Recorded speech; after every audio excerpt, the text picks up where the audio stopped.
রাজা আর রানী তাদের একমাত্র ছেলে রাজকুমার অরিন্দমকে নিয়ে সুখের দিন কাটায়। রাজা চান ছেলে যুদ্ধবিদ্যা শিখুক, তরোয়াল চালাক, শক্তিশালী হোক। রানী চান ছেলে দয়ালু হোক, মানুষের কথা শুনুক। বড় অরিন্দম দুষ্ট হলেও সবার প্রতি দয়ালু। হঠাৎ রাজ্যে খরা নেমে আসে, নদী শুকিয়ে যায়, মাটিতে ফসল হয় না। গরিব কৃষকরা রাজপ্রাসাদের সামনে এসে সাহায্য প্রার্থনা করে। রাজা ব্যস্ত থাকেন সেনাবাহিনী আর যুদ্ধের প্রস্তুতিতে। অরিন্দম গোপনে গ্রামে গিয়ে মানুষের কষ্ট দেখে আর কাঁদতে থাকে। অরিন্দম মায়ের কাছে গিয়ে বলে, মা, মানুষ না খেয়ে আছে, আমি কি কিছু করতে পারি? রানী বলেন, সন্তান, রাজা হও মানে শুধু তলোয়ার চালানো নয়, মানুষের পাশে দাঁড়াও।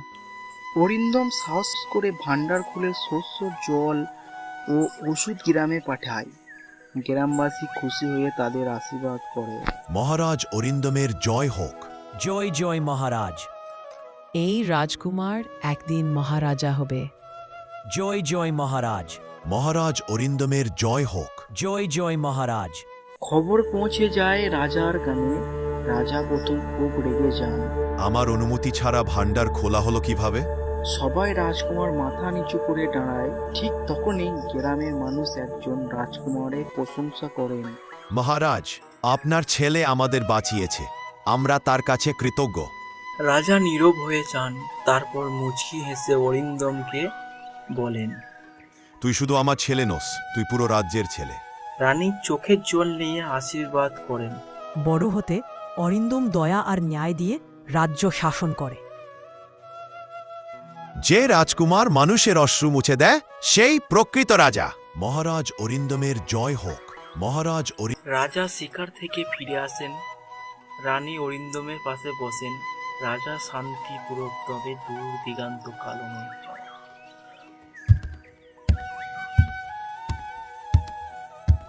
অরিন্দম বলেন, রাজা হয়ে শুধু যুদ্ধ করবে না, মানুষের দুঃখ ভাগ করবে। রাজা মৃদু হেসে বললেন, সিংহাসনে বসলে বুঝবি। সেনাপতি এসে জানান দূর প্রদেশে খরা লেগেছে, প্রাসাদে ভান্ডার ভরে আছে। কিন্তু রাজা দ্বিধায় পড়ে যান। সব দেবেন নাকি যুদ্ধের জন্য মজবুত করবেন। অরিন্দম প্রথমবার চুপি চুপি গ্রামে যায়। দেখে শিশুরা আহারে কাঁদছে, বৃদ্ধরা জলের জন্য হাহাকার করছে। তার মন ভেঙে যায়। অরিন্দম দৌড়ে এসে রানীকে বলেন, মা, আমি কি তাদের সাহায্য করতে পারি? রানী মতাভার চোখে বলেন, মানুষের পাশে দাঁড়াতে পারলেই তুই সত্যিকারে রাজা হবি। একদিন প্রাসাদে আসেন এক বৃদ্ধ সাধু। তিনি রাজকুমারকে দেখে বলেন, এই ছেলে রাজ্যকে শুধু শক্তি দিয়ে নয়, করুণায় বাঁচাবে। রাজা অবাক হয়ে যান। অরিন্দম গ্রামে গিয়ে দেখে কিছু মানুষ লোভী জমিদারের অত্যাচারে কষ্ট পাচ্ছে। সে মনে মনে শপথ করে, তোর সব আমাকে দিয়ে যাবি, তোর কাছে খাজনা বাকি আছে। আমি শুধু খারার সময় নয়, সব সময় মানুষের পাশে থাকব। গ্রামে এক দারিদ্র ছেলের সঙ্গে অরিন্দমের বন্ধুত্ব হয়। রাজকুমার সাধারণ ছেলের মতনই মেলামেশা করছে।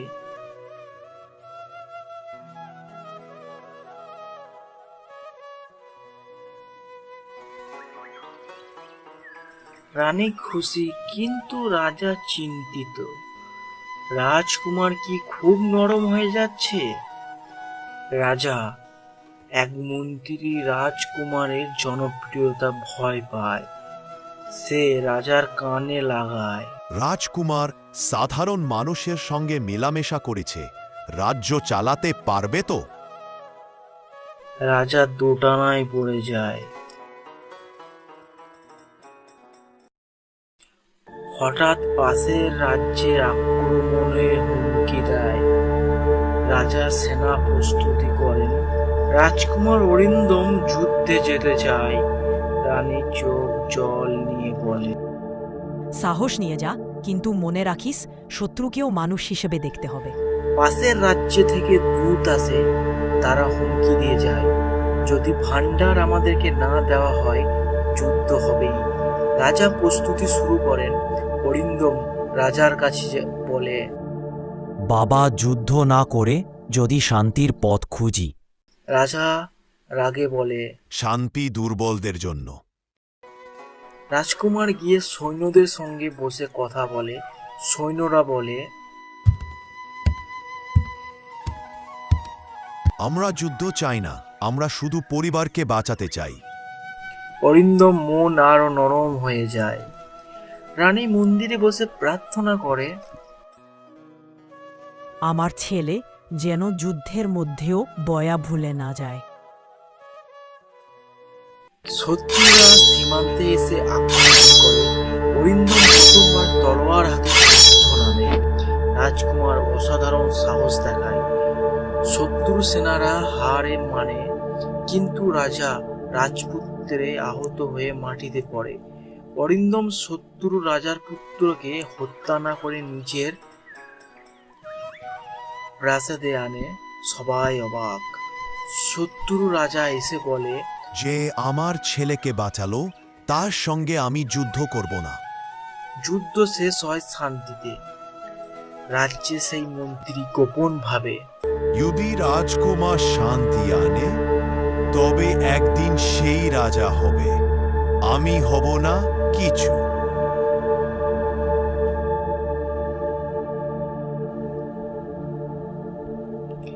মানুষ খুশিতে মহারাজ রাজকুমারকে অরিন্দমের জয় বীর হোক। বলে সম্মান দেয়। অরিন্দম বলে, আমি বীর নই, আমি শুধু একজন মানুষ। জয় হোক, মহারাজ অরিন্দমের জয় হোক। যুদ্ধের বাঁচানো শত্রু রাজপুত্র রাজা আসে।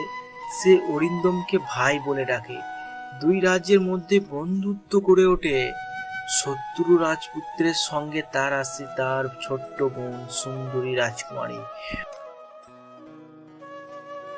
অরিন্দম প্রথম দেখি মুগ্ধ হয়ে যান। অরিন্দম আর রাজকুমারী বাগানে বসে কথা বলে। রাজকুমারী বলেন, তুমি শুধু সাহসী নও, তুমি দয়ালু। অরিন্দম লাজুক ভাবে হাসেন। এই ভিডিওটি দ্বিতীয় পার্ট দেখার জন্য কমেন্ট করুন আর চ্যানেলটি সাবস্ক্রাইব, লাইক এন্ড শেয়ার করুন। আর নতুন নতুন কার্টুন ভিডিও দেখার জন্য চ্যানেলটি অবশ্যই সাবস্ক্রাইব করবেন।